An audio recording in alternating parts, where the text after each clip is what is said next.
Hello बच्चों, let us read this question.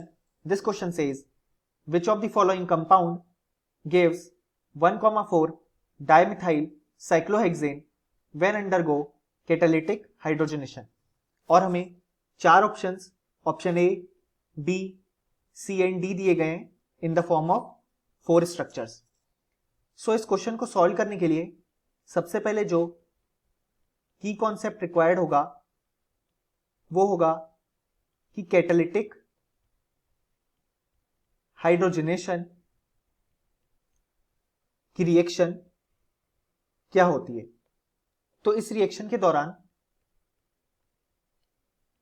Alkyne in the presence of hydrogen, क्योंकि यहां हमने हाइड्रोजनेशन लिखा है तो हमें हाइड्रोजन की रिक्वायरमेंट होगी, और क्योंकि कैटालिटिक लिखा है तो इसका मतलब कोई भी कैटलिस्ट, लेट अस से निकल, पैलेडियम या प्लेटिनम इस रिएक्शन में यूज हो सकता है और उसके रिजल्ट में हमें अल्केन का फॉर्मेशन मिलेगा. सो हम देख सकते हैं कि बेसिकली इस रिएक्शन में जो डबल बॉन्ड था उसका रिडक्शन हो गया इनटू सिंगल बॉन्ड. अब इसे रिडक्शन इसलिए कहा क्योंकि यहां पे हमने एडिशन ऑफ हाइड्रोजन किया और हम जानते हैं कि एडिशन ऑफ हाइड्रोजन रिडक्शन कहलाता है. सो हमें रिजल्ट में चाहिए 1,4 डाइमिथाइल साइक्लोहेक्सेन. तो इसका स्ट्रक्चर होगा कुछ इस तरह कि पहले हमने यहां पे साइक्लोहेक्सेन बना लिया और पोजीशन 1 पे मिथाइल और पोजीशन 4 पे भी मिथाइल, यानी हमें रिजल्ट में ये कंपाउंड चाहिए. तो अब हम सारे ऑप्शंस को चेक करेंगे और फिर देखेंगे कि किसका रिजल्ट ये आता है. सो हमारा जो सबसे पहला ऑप्शन है वो कुछ इस तरह है कि यहां पहले साइक्लोहेक्सेन है, फिर ये CH3 और यहां पे डबल बॉन्ड CH2. तो जब इसका कैटालिटिक हाइड्रोजनेशन होगा, यहां पे अभी हम निकल कैटलिस्ट ले लेते हैं, तो हमें क्या करना है, बेसिकली जो डबल बॉन्ड है जिस भी पोजीशन पे उसको सिंगल बॉन्ड में कन्वर्ट कर देना है.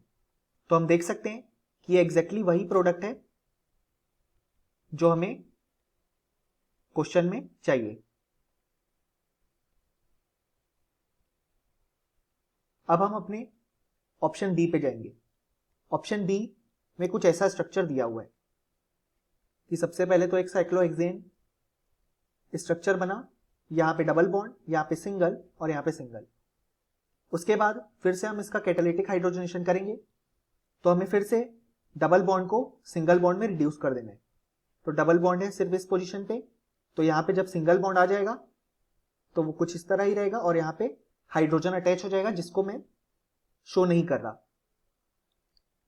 सो हम फिर देख सकते हैं कि यहां पे कुछ नहीं लिखा है, मतलब यहां पे क्या है, CH3 है और यहां पे भी CH3 है. तो हमें फिर से 1,4 डाइमिथाइल साइक्लोहेक्सेन मिल गया एज अ प्रोडक्ट.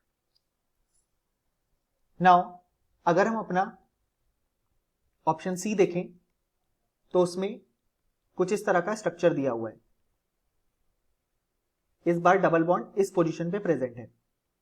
तो फिर से जब हम इसका हाइड्रोजन और निकल के साथ रिएक्शन करेंगे तो जो डबल बॉन्ड है वो सिंगल बॉन्ड में रिड्यूस हो जाएगा. तो हमें फिर से वही प्रोडक्ट 1,4 डाइमिथाइल साइक्लोहेक्सेन मिल जाएगा. अब अगर हम अपना ऑप्शन डी देखें तो उसमें स्ट्रक्चर है कुछ इस तरह का कि डबल बॉन्ड यहां पे प्रेजेंट है और यहां पे मिथाइल अटैच्ड है. सो अगर हम इसका रिएक्शन हाइड्रोजन और निकल के साथ कराएंगे तो जब डबल बॉन्ड सिंगल बॉन्ड में रिड्यूस हो जाएगा तो हमें ऐसा स्ट्रक्चर मिलेगा. अब अगर हम इसकी नेमिंग करें तो यह है 1,3, क्योंकि यहां पे पहला सब्स्टिट्यूएंट और यहां पे थर्ड नंबर पे सब्स्टिट्यूएंट है. 1,3 डाइमिथाइल साइक्लोहेक्सेन. तो ये वो प्रोडक्ट नहीं है जो हमें रिक्वायर्ड है इस रिएक्शन में। तो फाइनली हम ये कह सकते हैं कि जो हमारा आंसर है वो है option A, option B and option C. Hope you understood it well. Best of luck.